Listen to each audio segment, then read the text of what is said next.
At sa iba pa pong balita, inaasahang matatapos sa termino ni Pangulong Aquino ang mga proyekto upang malutas ang lumalalang problema naman sa pagbaha. Ayon kay LLDA General Manager Nery Acosta, may sapat na pondo para maisakatuparan ang nasabing proyekto. Muli, si Alvin Baltazar ang aming tagapagbalita. Aabot sa mahigit 300 bilyong pisong budget ang kakailanganin para maisakatuparan ng long-term plan ng pamahalaan para maibsan ang lumalalang problema sa baha.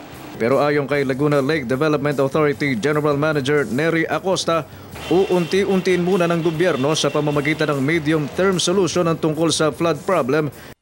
Kailangan gumastos ng 50 bilyong piso.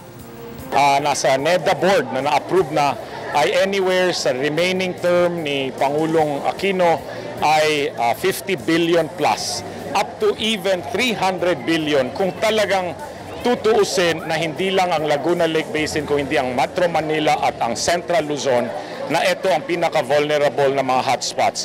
Pero that's long term.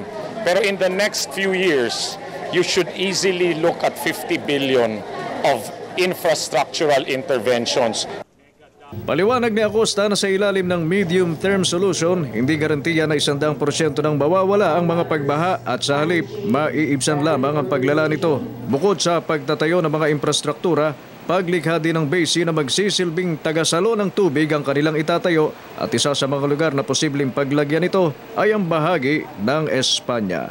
Yung retention ponds, yung kung saan talaga pwedeng masalupa ang mga tubig na bago umabot sa ating pong mga lansangan at ating mga lakeside, nandun pa sa uplands, meron ng mga retention ponds.